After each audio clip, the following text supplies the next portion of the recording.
warahmatullahi wabarakatuh. Perkenalkan, nama saya Nabila Azalia Nadim dari Fakultas Komunikasi dan Bahasa, Prodi Ilmu Komunikasi, Universitas Bina Sarana Informatika.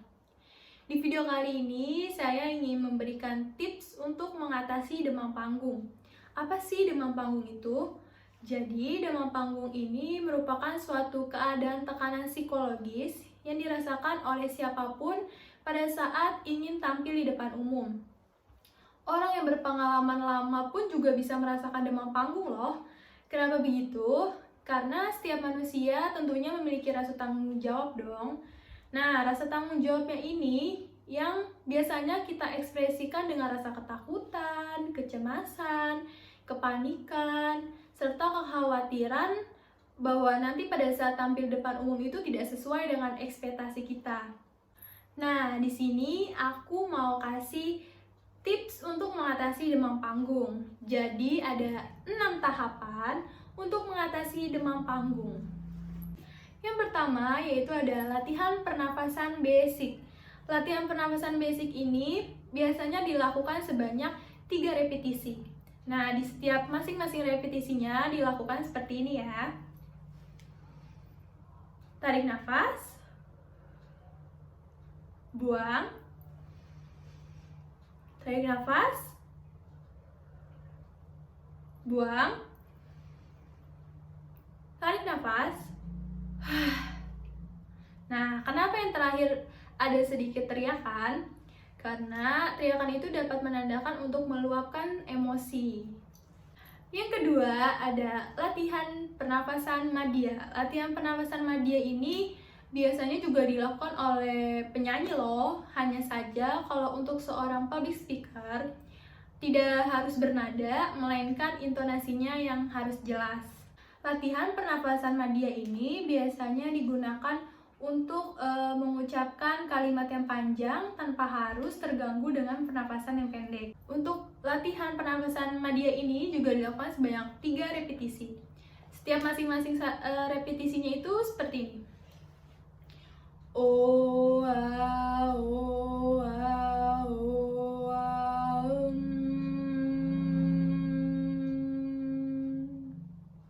Nah, itu dilakukan sebanyak 3 repetisi ya.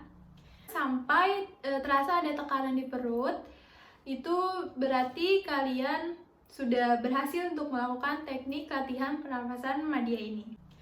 Yang ketiga ada olah vokal atau vocalizing. Nah, olah vokal ini merupakan satu kumpulan huruf yang hidup, yaitu huruf A, I, U, E, O.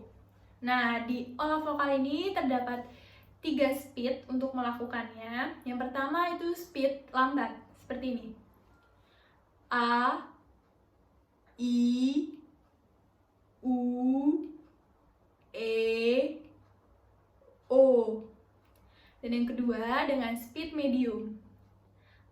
A, I, U, E, O. Dan terakhir dengan speed yang lebih cepat. A, I, U, E, O. Nah, ketiganya ini dilakukan masing-masing sebanyak 3 repetisi. Selanjutnya, yang keempat yaitu ada senam muka. Senam muka ini merupakan suatu gerakan untuk melatih otot muka agar lebih rileks. Nah, biasanya kan kalau kita berbicara di depan umum, tentunya harus berekspresi dong. Nah, nantinya ekspresi yang kita keluarkan itu bisa terlihat lebih rileks dan lebih nyaman. Senam muka ini nggak ada gerakan khusus atau aturan khusus, tapi hanya dilakukan dengan sesuai kenyamanan masing-masing aja ya. Jadi seperti ini.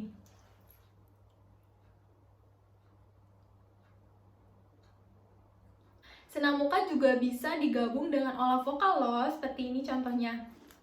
A, I, U, E, O. A, I, U, E, O. Nah, itu dilakukan juga bisa berbarengan. Dan yang kelima yaitu ada yang namanya olah bibir, atau bisa juga disebut sebagai ngetril biasanya kata orang Betawi. Olah bibir atau ngetril ini kenapa sih harus dilakukan? Karena Bibir merupakan suatu bagian penting untuk menyampaikan suatu kalimat dan mengeluarkan suara. Olah bibir ini dapat dilakukan sebanyak 3 set. Nah, tiap setnya ini dilakukan sebanyak 3 repetisi ya. Yang pertama itu ada set lambat atau sebentar seperti ini. Dan yang kedua ada yang namanya set medium.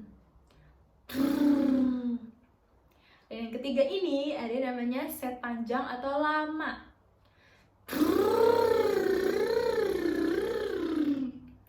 Nah, masing-masing set ini dilakukan sebanyak 3 repetisi ya. Sekarang yang terakhir, yaitu yang keenam. Yang keenam ini ada yang namanya olah rasa atau emosi. Kenapa sih olah rasa dan emosi? Kadangkala kita sebagai public speaker juga harus bisa bermain peran dengan ekspresi senang, sedih, bingung, maupun ketakutan. Biasanya pada teknik ini kita menggunakan kalimat. Nah, kalimatnya ini bisa disesuaikan dengan keinginan kalian, kenyamanan kalian sendiri. Tapi kali ini saya ingin menggunakan kalimat aku ingin bertaubat, sukmaku bergetar di setiap sudut hati. Kalimat ini kita lakukan dengan ekspresi senang yang pertama ya. Aku ingin bertaubat, sukmaku bergetar di setiap sudut hati. Yang kedua ada ekspresi sedih. Aku ingin bertaubat, sukmaku bergetar di setiap sudut hati. Dan yang ketiga dengan rasa bingung, ekspresi bingung ya. Aku ingin bertaubat, sukmaku bergetar di setiap sudut hati. Nah, dan yang terakhir ada dengan ekspresi ketakutan. Aku ingin bertaubat, sukmaku bergetar di setiap sudut hati. Itu dia tips-tips yang bisa aku berikan untuk mengatasi demam panggung pada video kali ini. Semoga tipsnya dapat membantu kalian ya. Apabila ada kesalahan dalam penyampaian yang saya sampaikan, mohon maaf. Wassalamualaikum warahmatullahi wabarakatuh. Terima kasih.